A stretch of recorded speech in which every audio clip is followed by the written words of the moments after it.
Web serials இனி டிவிக்கு முன்பே சன் நெக்ஸ்ட் ஆப்ல ஜாலியா எல்லாருக்கும் முன்னாடியே பாருங்க. இப்பவே சன் நெக்ஸ்ட் ஆப்பை டவுன்லோட் பண்ணி சப்ஸ்கிரைப் பண்ணுங்க. எஸ் சார், எந்த தப்பும் செய்யாத நீங்க எதுக்கு எங்க அம்மா கிட்ட மன்னிப்பு கேட்கணும்? உங்க 2 பேருக்கும் நல்லது செய்யணுங்கிற ஆர்வத்துல 4 பேரை கஷ்டப்படுத்திருக்கேன்ல, அதுக்கு மன்னிப்பு கேட்கறதுல எனக்கு எதுவும் தப்பா தெரியல அன்பு. பெரியவங்க கிட்ட இறங்கி போறதுல எனக்கு எந்த வருத்தமும் இல்ல. இல்ல சார், அத்தை மனசு என்னாலதே வேதனைப்பட்டு கிடக்கு. எல்லாம் என்னாலதே. சொல்ல போனா என்னாலதே அத்தை உங்க எல்லார் மேலயும் கோவமா இருக்காங்க.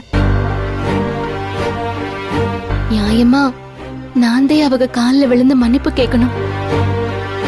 ஆனா நான் மன்னிப்பு கேட்டா கூட அத்தை அதை ஏத்துக்கிற நிலைமையில இல்லையே. அதனாலதே நான் எதுவும் பேச முடியாம இருக்கிறேன். எல்லாத்துக்கும் காரணம் அந்த ரகு தான் சார். அந்த ரகு மட்டும் மாட்டி இருந்தான்னா எல்லா குழப்பத்துக்கும் ஒரு பதில் கிடைச்சிருக்கும். இவ்வளவு கஷ்டப்பட்டும் தப்பிச்சிட்டானே. அதான் ஹேபியஸ் கார்பஸ் மனு ஐடியா இருக்கே. கோர்ட்ல ஃபைல் பண்ண சொல்லி சத்யவதி ஆண்டி கிட்ட சொல்லுவோம்.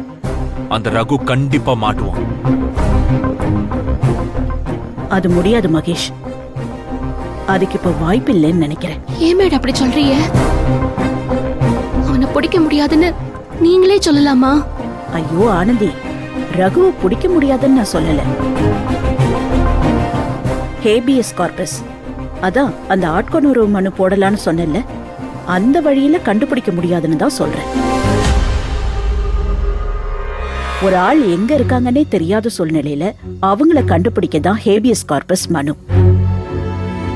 ஆனா ரகு விஷயத்துல அவன் எங்க இருக்கான்னு போலீஸ் வரைக்கும் தெரிஞ்சு போச்சு. அதனால அந்த மனு மூலமா இனி அவனை தேட முடியாது. Yes, absolutely correct. நான் இந்த விஷயத்தை மிஸ் பண்ணிட்டேன். அப்ப அவனை எப்படிதான் கண்டுபிடிக்கிறது? போலீஸ் நமக்கு உதவ மாட்டாங்களா? அவன் தலைமறைவா இருக்காங்கிற அடிப்படையில அவனை தேட முடியும்ல சார்? முடியும். ஆனா இத்தனை நாளா நம்ம கண்ண மண்ணை தூவிட்டு ஏற்காடுல இருந்திருக்கான். அப்படி ஒரு இடத்துல இருப்பான்னு நம்ம நினைக்கவே இல்லையே. ஆமா சார், நீங்க சொல்றதும் சரிதே. அவன் அங்க பார்த்ததும் என்னால நம்பவே முடியல.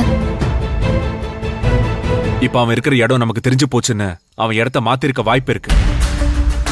இந்த விஷயத்துல நமக்கு இருக்கிற ஒரே துருப்புச்சீட்டு அவன் தானே. அவனை கண்டுபிடிக்கிற வரைக்கும் நம்ம பொறுமையா தான் இருந்தாகும்.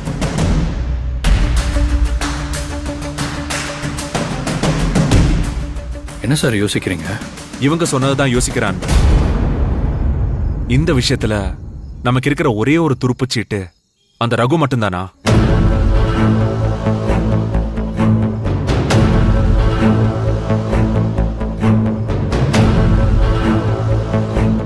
என்ன ஆனந்தி, 2 பேரும் அப்படி பாத்துக்கிறீங்க? அப்ப வேற யாராவது இருக்காங்களா? இருக்காங்க. வாட்? இருக்காங்களா? யார் அன்பு? சொல்ல ஆனந்தி. ஆனந்தி சொல்லு. அது நான் எப்படி அந்த ஆளோட பேரை எப்படிங்க சொல்றது?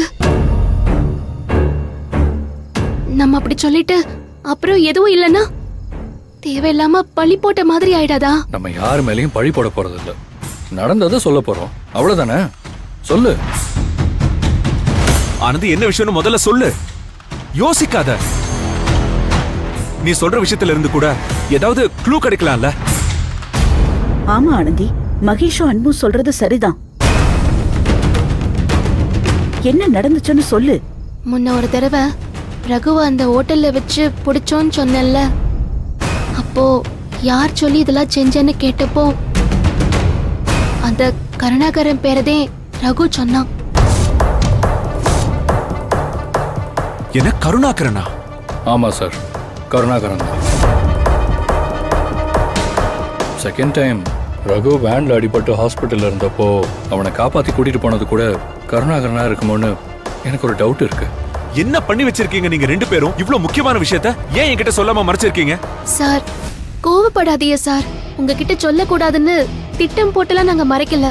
அந்த ரகுவை பிடிச்சு உங்க முன்னால நிறுத்தி அவன் வாயாலேயே உண்மையை வர வைக்கணும்தே நாங்க நினைச்சோம். அந்த கருணாகரன் வீட்டுக்கு போய் அவன் சட்டையை பிடிச்சி கேட்கணும்னு எனக்கு அவ்வளோ ஆத்திரம் வந்துச்சு சார். அப்பவும் இப்படிதான் சார், ஆதாரம் இல்லாம கேட்க கூடாது. ரகுவை பிடிச்சு அவன் வாயால உண்மையை சொல்ல வச்சுட்டு கருணாகரனை கேட்கலான்னு என்னையும் ஆனந்தி தடுத்துட்டான். ரகு ஏன் இதை செஞ்சான்னு ஒரு கேள்வி என் மனசுக்குள்ள இருந்துச்சு. ஆனா அதுக்கு விட கருணாகரனா இருப்பான்னு நான் நினைக்கல.